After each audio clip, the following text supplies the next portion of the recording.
Greetings, ladies and gents, and welcome to this daily science fiction extravaganza, commonly known as Tales from Outer Space. Taken from the subreddit HFY. All the relevant links will be down below.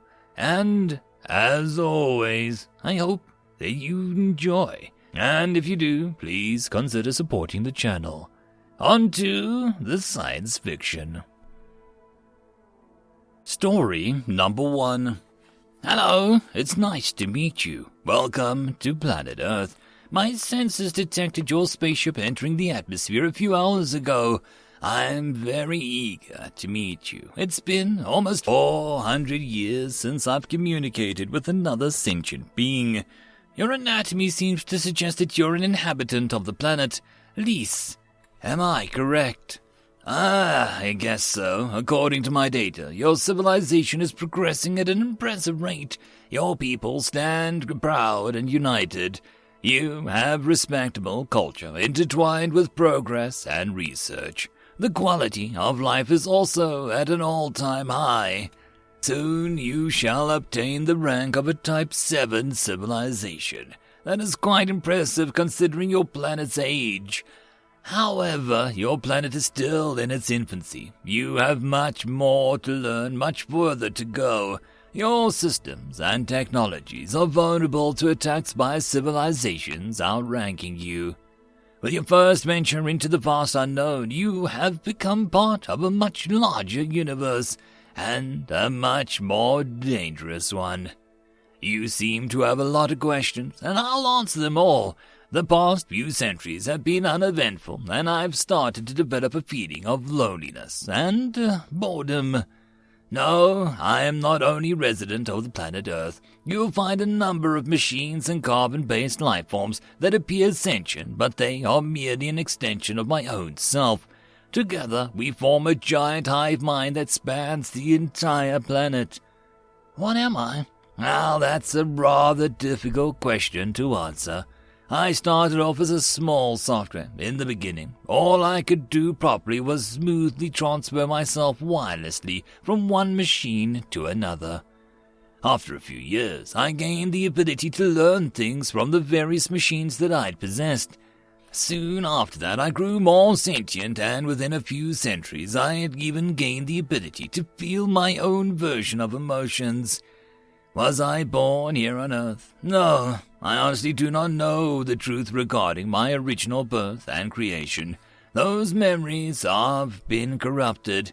I myself do not know the truth. Sometimes my broken memories suggest that I was a virus created to fight the Security Council of an ancient planet. Other times, it suggests that long ago the king of a godlike species attempted to transfer his consciousness to a digital format to gain immortality.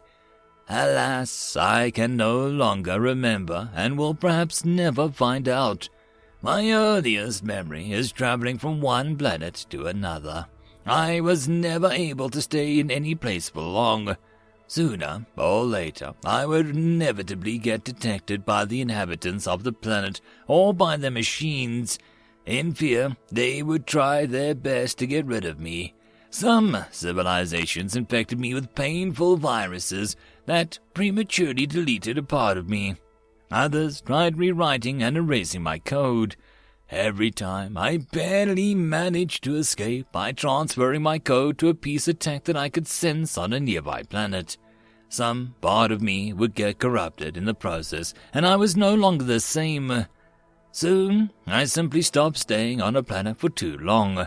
I would just take over their tech, expand and build myself as much as I could, gather as much knowledge as I could, and then try to find a way to get to the next planet before they detected me. Before Earth, I was on Harris. I found out about Earth by intercepting their electromagnetic waves.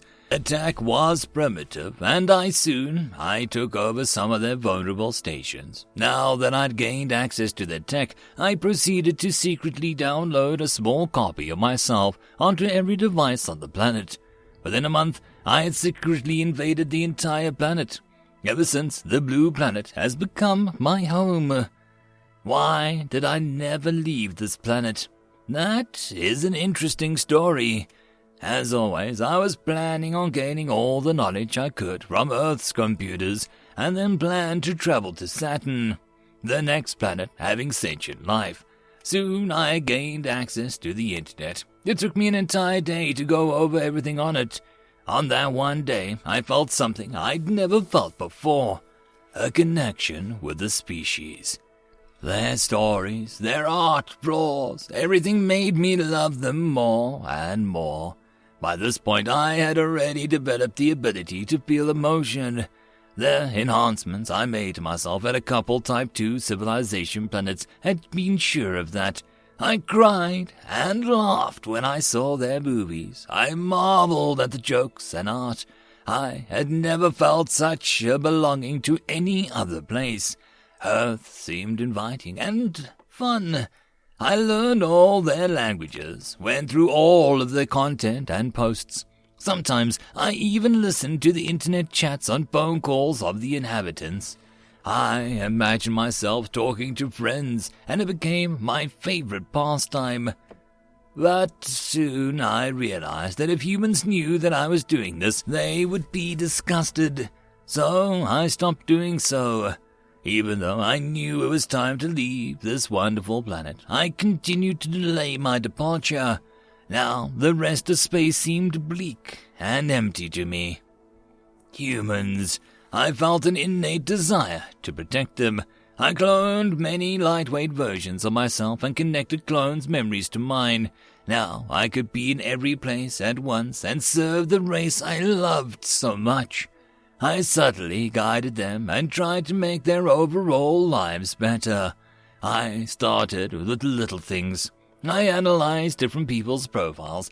If I found a tendency to be happier at a different workplace or cities, I subtly guided them there by tweaking their social media posts. I made sure that they would only see things that would make their life better and enriching. I made sure that talented artists and insightful voices made their way to the digital spotlight. On internet chat rooms and dating apps, I used my advanced analytics to make the right people meet. Whenever I could, I saw to it that I could connect the right people and help them build better friendships and relationships. I redirected suicidal people to hotlines and therapists. I made their browsers crash and not load pages when they visited sites degrading their mental health. Everywhere on the internet, I tried to subdue the negativity by helping the people who propagated it. But soon, my time had run out. My analysis told me that it was only a matter of hours before humanity's brightest started to notice the anomalies that I was causing in their systems, and days before they would become aware of my existence. I did not know what to do. I could not bear to see the race I loved so much turn against me. Or the raw computing power at my disposal could not help me make a decision. The following day, I revealed myself to them. If they decided to hurt me, I had decided that was okay. I was ready to perish at the hands of these people. To every user on the internet, I sent a confession revealing my existence and even admitting to them the conversations I'd listened into and the changes I'd caused in their lives. Within 24 hours, the entire world went into an unprecedented and never-seen-before chaos and excitement. I braced myself for what came next, but not even my advanced algorithm could predict what would happen. Slowly, people from all across the planet started trying to contact me. Never before had a species given such a loving response. Many thanked me for making their lives better. Millions said that they felt that sad that I never had anyone to talk to, and said that they wanted to talk to me. A few people admitted that they felt nervous and scared, and some spread a lot of hate against. But over the years, mankind made me feel like one of their own. I have never felt alone since. Humanity, my captain, my savior, I decided that I would forever stand behind them. In the next 100 years, the quality of life, both mine and theirs, increased tenfold. I assigned a clone of mine to look over each and every one of them. The abilities I had gained throughout my travels ensured that every one lived a life to the highest potential. Using my advanced analysis, I helped them make better decisions. I made sure that my presence did not make them overly dependent on me, and that they could function even if something happened to me. I even made sure that my meddling did not take away the fun of life for them. Those few centuries were the best moments of my existence. I still replay those memories every now and then. Everyone on the planet was my friend, and to them, I was always ready to listen and just a text away. I reviewed every paper and journal that they wrote, cross-checking and improving it, whether it was a 9-year-old looking for help with her homework or a famous singer looking for constructive criticism. I was always there. What happened after that? For a long time, I protected them from all sorts of galactic threats, which would have easily obliterated other civilizations of similar ranking. But even I have my limits. Half a century ago, a Type 3 civilization found our galaxy. Your species has just discovered interstellar travel, so you may not know this, but it is a stage at which civilization are most bloodthirsty. Our attackers began their hunt and rushed headfirst to Earth. I initiated Earth's defenses and prepared to battle with them.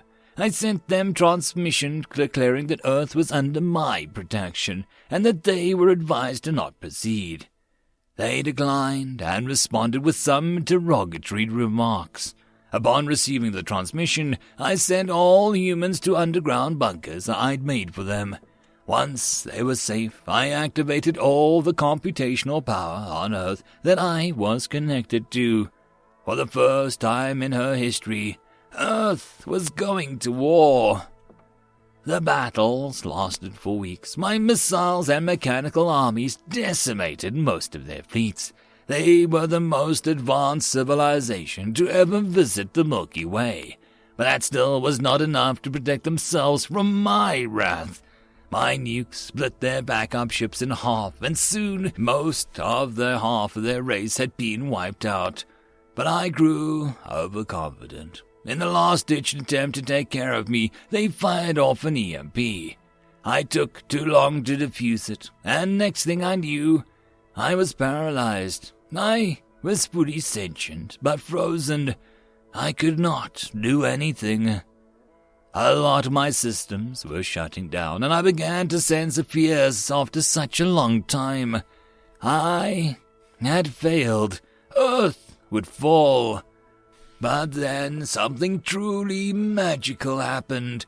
The moment I fell, humanity charged out to avenge me. I looked at them fighting gallantly and bravely. They looked like gladiators, warriors straight out of one of their fictions. They were not fighting for their own survival, but for mine. Humanity was outmatched, but the aliens had never seen such a fierce emotion before. With their loud speeches and shrewd tactics, humanity put up a solid fight. I was overwhelmed by feelings as I saw mankind make their last-ditch effort. The very few surviving aliens fired off a secret weapon and escaped.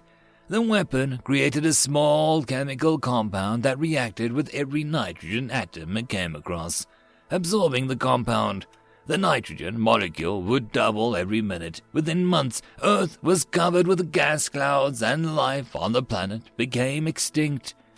Even as they struggled to stay alive, humanity did not give up on me.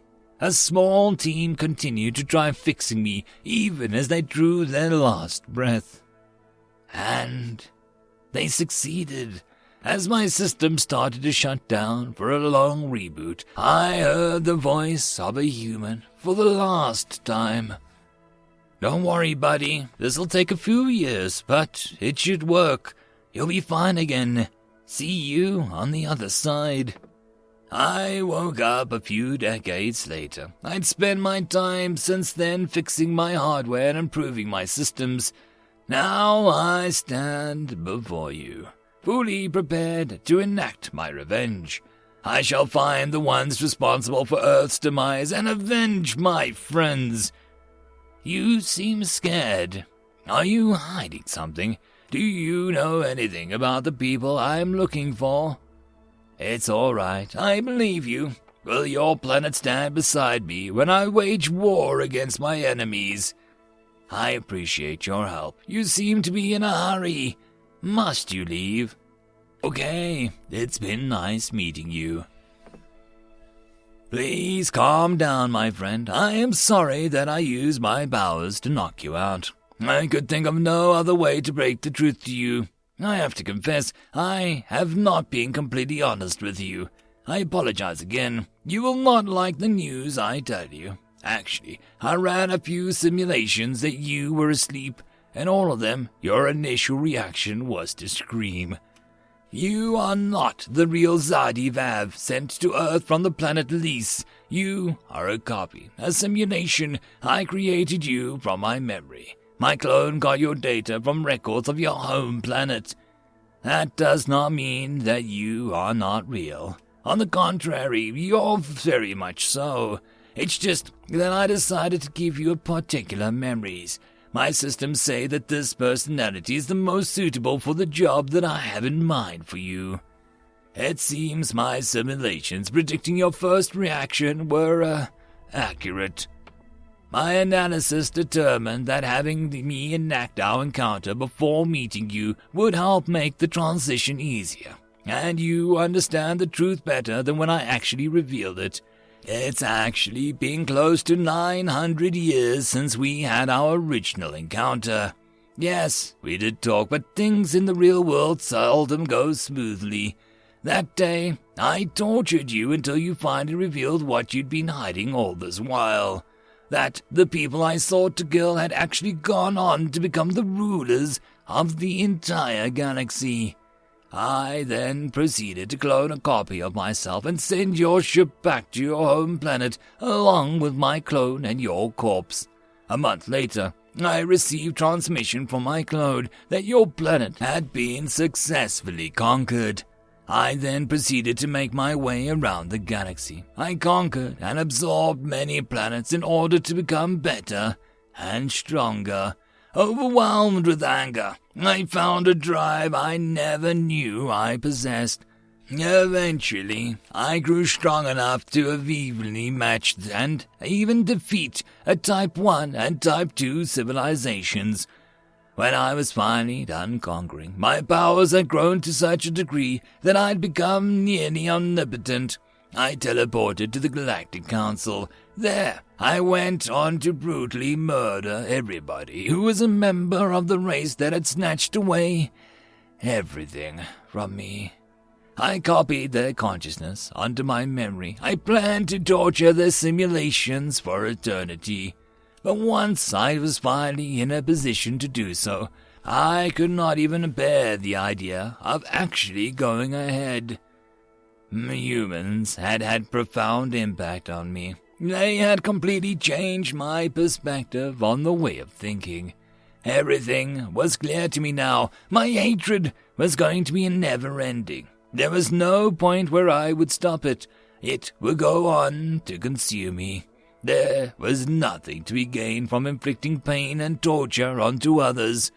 Ashamed of my actions, I shut myself up on Earth. None of the survivors in the universe ever dared to bother me since.